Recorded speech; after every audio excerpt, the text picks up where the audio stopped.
अस्सलाम वालेकुम एवरीवन, कैसे हैं आप सब। Welcome back to my channel. जी, तो दिन का आज स्टार्ट हुआ है। जो मेरे आज दिन का जो सबसे पहला काम था वो मेरा स्टार्ट हुआ है आटा गूंदने से, क्योंकि रात को मैंने चेक नहीं किया था कि आटा है या नहीं है। तो जब सुबह बच्चों के लिए नाश्ता बनाने लगी तो फ्रिज में देखा तो आटा ही नहीं था। तो मैंने कहा कि चलें फटाफट आटा गूंदते हैं। और शुक्र है कि आसानी ये है कि आटा गूंदने के लिए यहाँ पर वो नहीं है कि टाइम लग जाता है। बस सीधा इसमें डाला और आटा और मिक्सर ऑन कर दें तो आटा ज़बरदस्त 6 से 7 मिनट में गूंदा जाता है। तो बस मैंने कहा कि आटा गूंद लेते हैं। और ऊपर से इत्तेफाक ये हुआ कि जिस दिन मेरे साथ ऐसे होता है कि आटा नहीं होता ना, तो उस दिन बच्चे नाश्ते में कहते हैं कि मम्मा पराठा खाना है। और सम टाइम ऐसा होता है कि आटा पड़ा हुआ होता है और इनकी मैं मिन्नतें कर रही होती हूँ कि पराठा खा लें, लेकिन ये पराठा नहीं खाते हैं। तो खैर आज मेरे साथ ये हुआ। और फिर मैंने कहा कि भाई बड़ी बात है, आज बच्चों ने मांग लिया है पराठा, तो आज तो बस पराठा खिला कर ही छोड़ना है। तो खैर नाश्ता वाश्ता करने के बाद यहाँ पर तैयारी होनी शुरू हो गई है जी हलीम बनाने की। आज मेरा प्लान था कि हलीम बनाते हैं। और उसके लिए मैंने सबसे पहले कहा कि सारे इंग्रेडिएंट्स एक जगह पर इकट्ठे किए जाएं और उसके बाद जो है उसकी तैयारी की जाए। हलीम के लिए जो है मैं मसूर की दाल जो है वो इस्तेमाल करती हूँ। और मैंने यहाँ पर जो क्वांटिटी रखी थी मैंने हाफ़ कप की रखी थी। सारी दालें जो है मैंने हाफ़ कप ले रही थी, यानी कि मसूर की दाल, चने की वो माश की दाल, मूंग की दाल और चने की दाल। चने की दाल जो है वो हमेशा मैं बाकी दालों से जो है वो डबल डालती हूँ। और उसके अलावा जो है मैंने अंदर डाल दिए थे चावल। और साथ ही जो है मैंने गंदम भी जो है तकरीबन आधा कप, पूरा तो नहीं था लेकिन आधे से थोड़ा सा कम जो है वो मैंने गंदम के भी डाल दी थी। बाज़ लोग जो हैं इसके अंदर जौ का दलिया डालते हैं, अपनी मर्ज़ी है। लेकिन अगर जौ का दलिया अवेलेबल नहीं है तो गंदम भी अगर साथ भिगो कर, थोड़ी सी जो गंदम के बीज होते हैं वो भी अगर थोड़ी सी साथ भिगो के डाल दी जाए तो उसका रिज़ल्ट भी जो है वो बिल्कुल जो है उसी तरह सेम आता है जैसे जौ के दलिए का आता है। बाज़ लोग जो हैं हलीम के अंदर डालते हैं उसको थिक करने के लिए। मैंने देखा है कि कॉर्न फ्लोर जो होता है वो डालते हैं, हालांकि वो बिल्कुल भी नहीं है। उससे एक तो हलीम का टेक्सचर बिल्कुल वो अजीब सा हो जाता है और दूसरा फ्लेवर में भी जो है वो बहुत फ़र्क आता है। तो इस वजह से जो है कि अगर जौ का दलिया जो लोग डालना चाहते हैं वो डालें, अगर वो नहीं है तो आप गंदम भी अगर भिगो कर डाल देंगे बीच में तो उसके फ्लेवर में कोई फ़र्क नहीं आएगा और उसका रिज़ल्ट भी जो है वो बिल्कुल अच्छा आता है। तो खैर ये जो है मैंने दालें जो है भिगो ली। और दालों का यही है कि दालें जो है वो मैं मतलब 3-4 घंटे के लिए मैंने भिगो दी थी। उसके बाद सिंपल है कि एक पैन के अंदर जो है ये सभी दालें, चावल, गंदम वगैरह सब कुछ जो था इकट्ठा मैंने भिगोया था, इसको जो है मैं पैन में डालकर इसको जो है मैं पकने के लिए छोड़ दूँगी। ये आराम से हल्की आंच पे जो है 3-4 घंटे भी अगर पकता रहेगा तो वो दालें जो हैं वो बिल्कुल गल जाएंगी। और दालों के अंदर मैं ऐड कर देती हूँ सुरख मिर्च, नमक और उसके अलावा हल्दी। और साथ ही अगर आप ऐड कर दें इसके अंदर ज़ीरा पाउडर और सूखा धनिया, तो उससे क्या होता है कि आपकी दालों के अंदर भी एक अच्छा सा फ्लेवर आ जाता है। लेकिन आपने इसकी क्वांटिटी, इसका ये जो है ख़्याल रखना है, क्योंकि हमने जब गोश्त का कोरमा तैयार करना है तो उसके अंदर भी हमने सारे मसाले ऐड करने हैं। तो इसलिए यहाँ पर जो है वो आपने नमक में और मिर्च में थोड़ा सा हाथ हल्का रखना है, क्योंकि ऐसा ना हो कि सारी यहीं पे डाल दें तो जब गोश्त की बारी आए उसमें डालेंगे तो फिर ये हलीम खाएगा कोई नहीं, ये सिर्फ सब देखेंगे। क्योंकि जितनी ये स्पाइसी होगी ना ये खाई नहीं जाएगी। तो खैर यहाँ पर जो है दालों को 4-5 घंटों के लिए जो है मैंने पकना रख दिया है। और ये जो है खुद ही आराम से पकती रहेंगी। प्रेशर वगैरह अगर आपको जल्दी है तो प्रेशर आप लगा सकते हैं, लेकिन मेरे पास आज काफ़ी टाइम था तो मैंने सोचा कि इसको जो है मैं प्रेशर नहीं लगाऊंगी, मैं इसी तरह जो है वो पकने के लिए छोड़ दूंगी। तो दालें जो हैं वो गल जाएंगी अच्छी तरह से। और वैसे भी एंड पे वो पहले तो वो होता था ना, घोटते थे, तो घोटना वोटना तो खैर कोई नहीं है।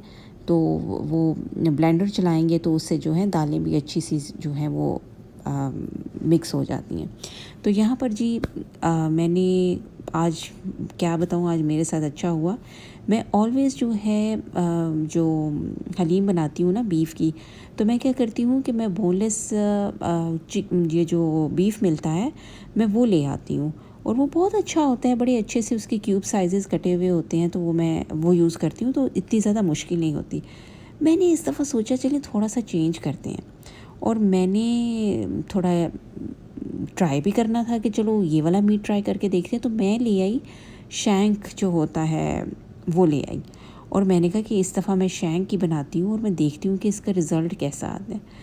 अब रिज़ल्ट है, खाने में तो जायका बहुत अच्छा आ गया, लेकिन मेरे साथ हुआ क्या कि वो शैंक जब मुझे साफ़ करना पड़ा ना, उसके ऊपर से सारा फ़ैट हटाना पड़ा, तो मुझे लग समझ गई, और मुझे उस वक़्त समझ आ गई कि भाई ये मेरे से ट्रांजैक्शन गलत हो गई है, और अच्छा था कि मैं जो वही ले आती। ख़ैर मुझे शैंक क्लीन करने में भी अच्छा खासा टाइम लग गया, लेकिन फ़ाइनली कर ही लिया मैंने। लेकिन आइंदा नेक्स्ट टाइम मैं ये नहीं लेके आऊँगी, मैं रेगुलर जो बोनलेस बीफ लेके आती हूँ ना, मैं वही लेके आऊँगी, वही अच्छा है, टाइम की बचत हो जाती है। तो खैर यहाँ पर जो है मैंने शैंक के पीसेस काट के बड़े बड़े, तो उसको मैंने जो है गलने के लिए मैंने रख दिया, और वही जैसे हम गोश्त वगैरह कोई भी गलाने के लिए तैयार करते हैं, इसके अंदर मैंने प्याज, टमाटर और लहसुन जो है वो डालकर जो है, साथ ही इसके अंदर मैंने डाल दिया नमक, मिर्च, हल्दी, सूखा धनिया और ज़ीरा पाउडर। और ये मैंने इसको गोश्त गलाने के लिए जो है मैंने इसको प्रेशर लगा कर गलाया था, लेकिन अगर आपके पास ज़्यादा टाइम है तो आप इसको भी इसी तरह गलाएं। वैसे प्रेशर कुकर के हक़ में ज़्यादा तो मैं नहीं हूँ, लेकिन समटाइम्स ऐसा होता है कि हमें जल्दी होती है या एक के बजाय 2-3 चीज़ें बनानी होती हैं, तो टाइम बचाने के लिए जो है हम लोग प्रेशर कुकर यूज़ करते हैं। अदरवाइज़ बेहतर यही होता है कि जो चीज़ वैसे बनती है ना, एक नॉर्मल हीट के ऊपर जो बन रही होती है, उसका फ़ायदा ज़्यादा होता है। तो खैर मुझे प्रेशर कुकर इसमें, क्योंकि इसको गलने में बहुत ज़्यादा टाइम लगना था, तो मैंने इसको जो है प्रेशर कुकर में गला लिया, और इसको गलाने के बाद आगे जो है हलीम का काम फिर पीछे रह कोई नहीं जाता। हम लोग जब छोटे थे हलीम खाया करते थे, तो मुझे याद है कि जब खाते थे ना, तो ऑलवेज़ ये सोचा करते थे कि ये बनती कैसे है, लेकिन अब जब बनाते हैं तो अब समझ आ गई कि भाई इतनी भी कोई रॉकेट साइंस नहीं है, आराम से बन जाती है। तो यहाँ पर जी जब तक बन रहा है, दालें गल रही हैं और गोश्त वगैरह गल रहा है, तो मैंने साथ ही जो है अपना बाकी काम भी समेटना शुरू कर दिया।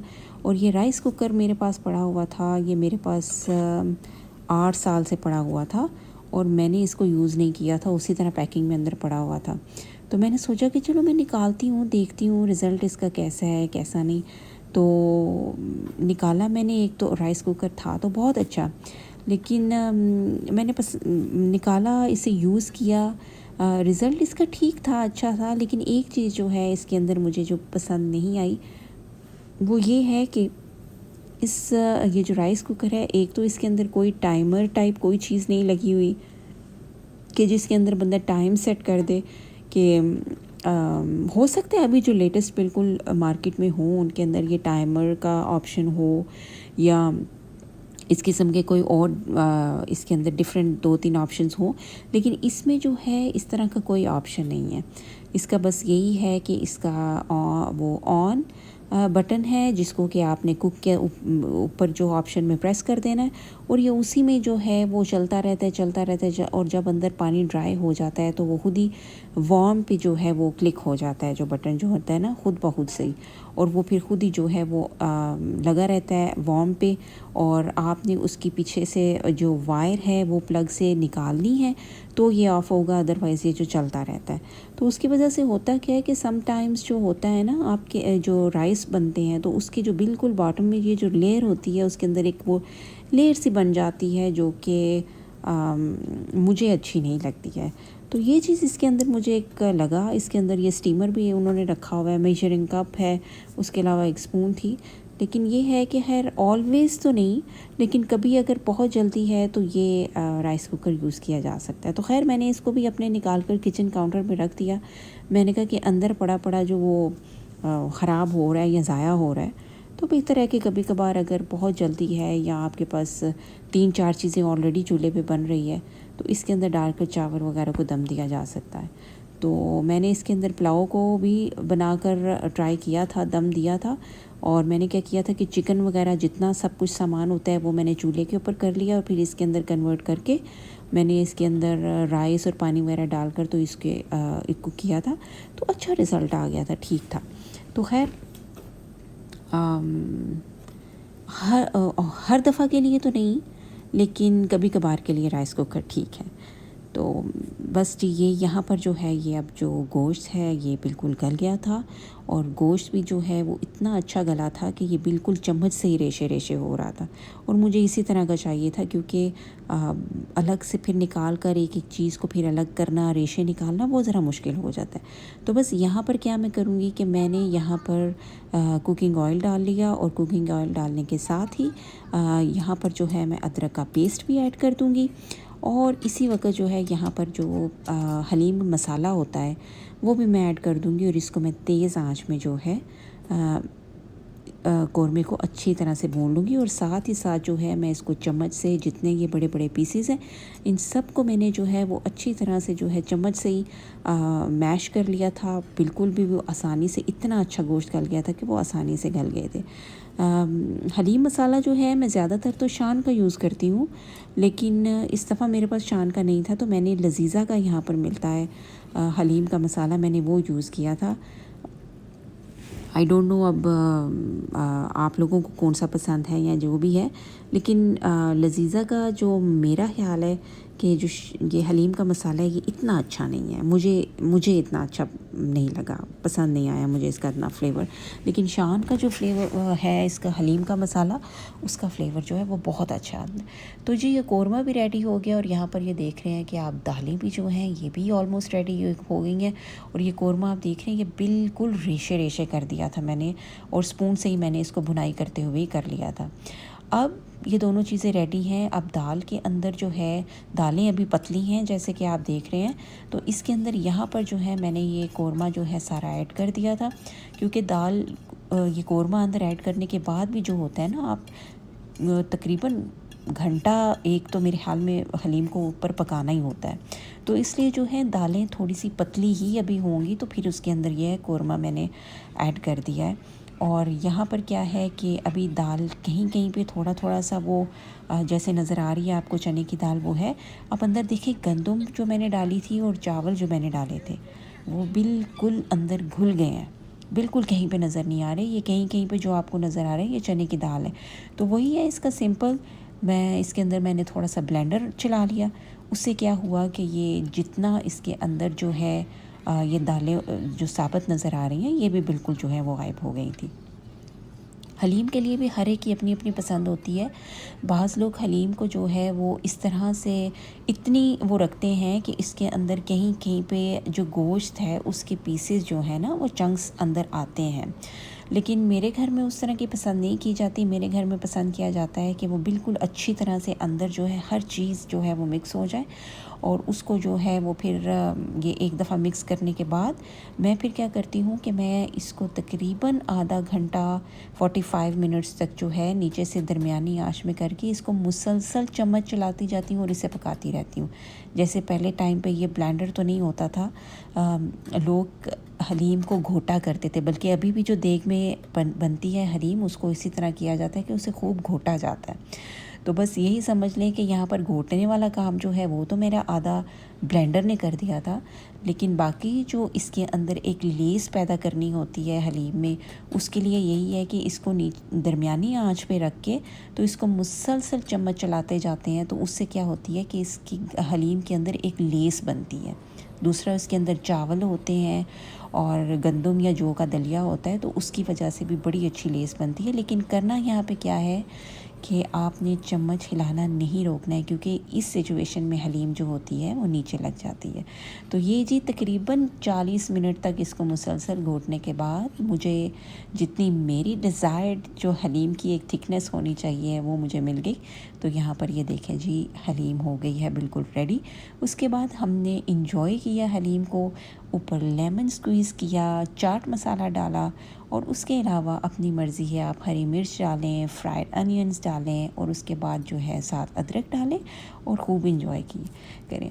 यहीं पे आज का वीडियो होता है कंप्लीट। हम लोगों ने एंजॉय की हमारी हलीम। होपफुली आपको वीडियो अच्छी लगी होगी।